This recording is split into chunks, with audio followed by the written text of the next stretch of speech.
ಪ್ರಿಯ ವೀಕ್ಷಕರಿಗೆ life with pats and ಪ್ಯಾನ್ಸಿಗೆ ಸ್ವಾಗತ. ಇವತ್ತು ನಾನು ಒಗ್ಗರಣೆ ಸೊಪ್ಪನ್ನು ಒಂದೆರಡು ತಿಂಗಳವರೆಗೆ ಹಾಳಾಗದೆ ಫ್ರಿಜ್ಜಿನಲ್ಲಿ ಹೇಗೆ ಸ್ಟೋರ್ ಮಾಡಿ ಇಡ್ಬೋದು ಅಂತ ತಿಳಿಸ್ಕೊಡ್ತಾ ಇದ್ದೀನಿ. ನಾನು ಊರಿಗೆ ಹೋಗುವಾಗ ಈ ರೀತಿ ಒಗ್ಗರಣೆ ಸೊಪ್ಪನ್ನು ಒಂದು ತಿಂಗಳು ಅಥವಾ 2 ತಿಂಗಳಿಗೆ ಬೇಕಾದಷ್ಟು ತಂದು ಈ ರೀತಿಯಲ್ಲಿ ಸ್ಟೋರ್ ಮಾಡಿ ಇಟ್ಕೊಳ್ತಾ ಇದ್ದೀನಿ. ಆ ಮೆಥಡನ್ನು ನಾನಿವತ್ತು ನಿಮಗೆ ತಿಳಿಸ್ಕೊಡ್ತಾ ಇದ್ದೀನಿ.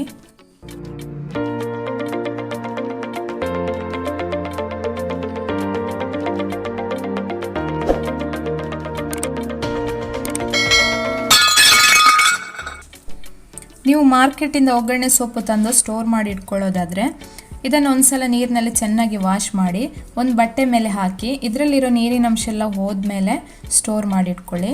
ಇಲ್ಲ ಅಂದರೆ ಸ್ವಲ್ಪ ನೀರಿನಂಶ ಇದ್ದರೂ ಇದು ಕೊಳೆತು ಹೋಗುತ್ತೆ.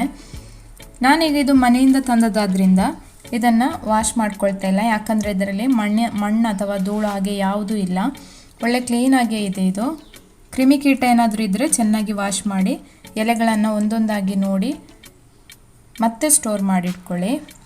ನಾನಿವತ್ತಿಲ್ಲಿ 2 ರೀತಿಯಲ್ಲಿ ಒಗ್ಗರಣೆ ಸೊಪ್ಪನ್ನು ಸ್ಟೋರ್ ಮಾಡಿಟ್ಕೊಳ್ಳೋದನ್ನು ತೋರಿಸ್ಕೊಡ್ತಾ ಇದ್ದೀನಿ.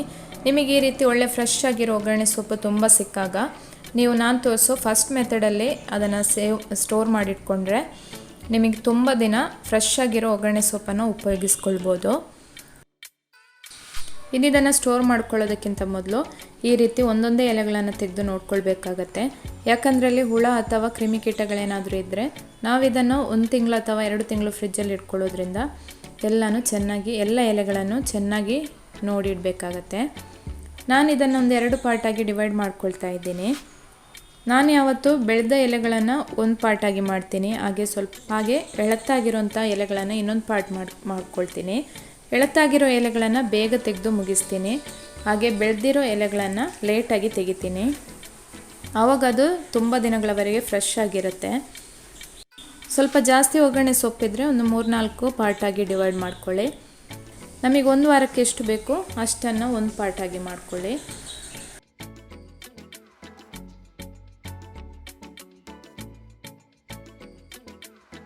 ನಾನು ಇದನ್ನು ಸ್ಟೋರ್ ಮಾಡಿಟ್ಕೊಳ್ಳಿಕ್ಕೆ ಬಾಳೆ ಎಲೆಯನ್ನು ಉಪಯೋಗಿಸ್ಕೊಳ್ತಾ ಇದ್ದೀನಿ. ಬಾಳೆ ಎಲೆನ ಈ ರೀತಿ ಕಟ್ ಮಾಡಿ ತೆಗಿರಿ.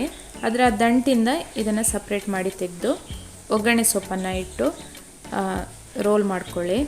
ದಂಟಿದ್ರೆ ನಮಗೆ ಅದನ್ನು ಕರೆಕ್ಟಾಗಿ ಫೋಲ್ಡ್ ಮಾಡಲಿಕ್ಕಾಗಲ್ಲ, ಎಲೆ ಎಲ್ಲ ಒಡೆದೋಗುತ್ತೆ. ಬಾಳೆ ಎಲೆ ಒಡೆದೋದ್ರೆ ಅದರೊಳಗೆ ಗಾಳಿ ಹೋಗಿ ಬೇಗ ಒಗ್ಗರಣೆ ಸೊಪ್ಪು ಹಾಳಾಗಿ ಹೋಗುತ್ತೆ.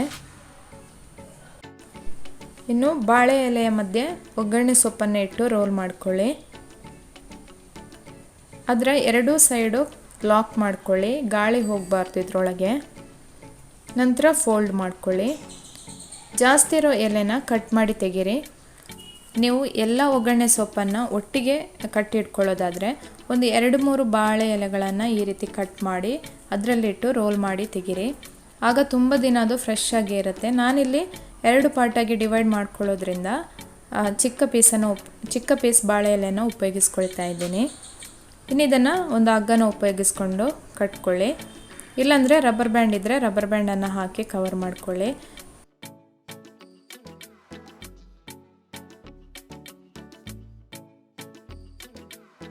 ಇದರ 2 ಸೈಡು ನೋಡಿ ಚೆನ್ನಾಗಿ ಲಾಕ್ ಆಗಿದೆ.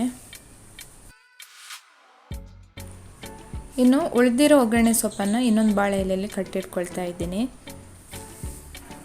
ಇದನ್ನು ನಾನು ಮೊದಲು ತೆಗೆಯೋದ್ರಿಂದ ಅಷ್ಟು ಕರೆಕ್ಟಾಗಿ ಲಾಕ್ ಮಾಡ್ಕೊಳ್ತಾ ಇಲ್ಲ. ಒಂದು ಸೈಡ್ ಲಾಕ್ ಮಾಡ್ಕೊಳ್ತಾ ಇದ್ದೀನಿ, ಇನ್ನೊಂದು ಸೈಡ್ ಲಾಕ್ ಮಾಡ್ಕೊಳ್ತಾ ಇಲ್ಲ.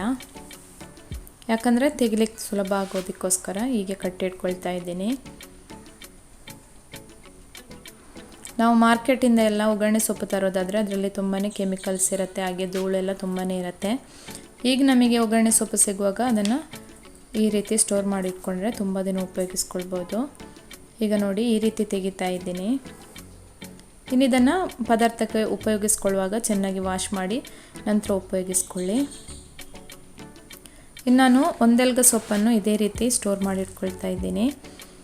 ಎಲ್ಲನೂ ಒಂದೇ ರೀತಿಯಾಗಿ ಜೋಡಿಸ್ಕೊಳ್ಳಿ. ಅದರಲ್ಲಿರೋ ಒಣಗಿದ ಎಲೆಗಳನ್ನು ತೆಗೀರಿ, ಹಾಗೆ ಹಣ್ಣಾದ ಎಲೆಗಳೆಲ್ಲ ಇರುತ್ತೆ ಅದನ್ನೆಲ್ಲ ತೆಗೆದು ಸಪ್ರೇಟ್ ಮಾಡಿ ಒಳ್ಳೆಯ ಎಲೆಗಳನ್ನು ಮಾತ್ರ ಸ್ಟೋರ್ ಮಾಡಿಟ್ಕೊಳ್ಳಿ. ನೀರಿನ ಅಂಶ ಮಾತ್ರ ಇರಬಾರ್ದು, ಇದ್ರೆ ಅದೇ ಕೊಳ್ತು ಹೋಗುತ್ತೆ.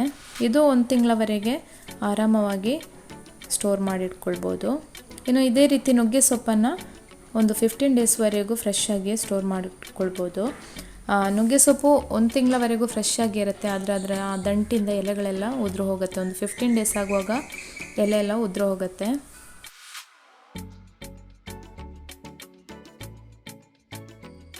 ಇನ್ನು ಇದಕ್ಕೊಂದು ರಬ್ಬರ್ ಬ್ಯಾಂಡ್ ಹಾಕಿ ಕವರ್ ಮಾಡ್ಕೊಳ್ತಾ ಇದ್ದೀನಿ.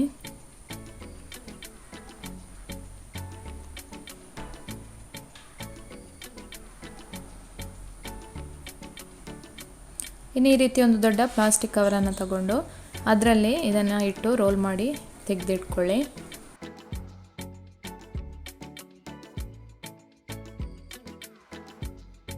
ಚಿಕ್ಕ ಪ್ಲಾಸ್ಟಿಕ್ ಕವರ್ ಆದರೆ 1-2 ಪ್ಲಾಸ್ಟಿಕ್ ಕವರನ್ನು ತೆಗೆದು ಕವರ್ ಮಾಡಿಟ್ಕೊಳ್ಳಿ.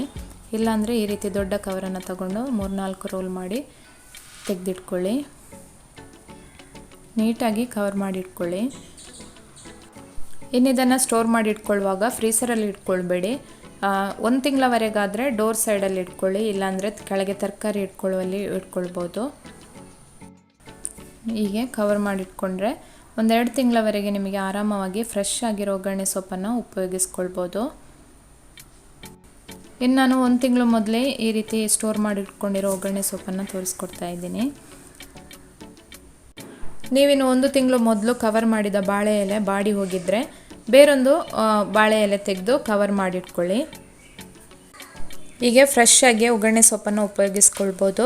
ಇನ್ನಿದನ್ನು ಉಪಯೋಗಿಸ್ಕೊಳ್ಳೋದಕ್ಕಿಂತ ಮೊದಲು ಒಂದ್ಸಲ ವಾಶ್ ಮಾಡಿ ಪದಾರ್ಥಕ್ಕೆ ಹಾಕ್ಕೊಳ್ಳಿ. ಇನ್ನು ಬಾಳೆ ಎಲೆ ಸಿಗದವರು ಗಾಜಿನ ಕಂಟೈನರಲ್ಲಿ ಹಾಕಿಟ್ಕೊಳ್ಬೋದು. ಫ್ಲ್ಯಾಟಲ್ಲೆಲ್ಲ ಇರೋರಿಗೆ ಬಾಳೆ ಎಲೆ ಸಿಗೋದು ಕಷ್ಟ. ಅಂಥವ್ರು ಈ ರೀತಿನ ಗಾಜಿನ ಕಂಟೈನರ್ ಅಥವಾ ಪ್ಲಾಸ್ಟಿಕ್ ಕಂಟೈನರ್ ಆದರೂ ಆಗುತ್ತೆ. ಆದರೆ ಗಾಜಿನ ಕಂಟೈನರ್ ಆದರೆ ಸ್ವಲ್ಪ ದಿನ ಜಾಸ್ತಿ ಫ್ರೆಶ್ ಆಗಿರುತ್ತೆ ಒಗ್ಗರಣೆ ಸೊಪ್ಪು. ಈ ರೀತಿ ತೆಗೆದು ಒಗ್ಗರಣೆ ಸೊಪ್ಪನ್ನು ಜೋಡಿಸಿ ಇದರೊಳಗೆ ಹಾಕ್ಕೊಳ್ಳಿ.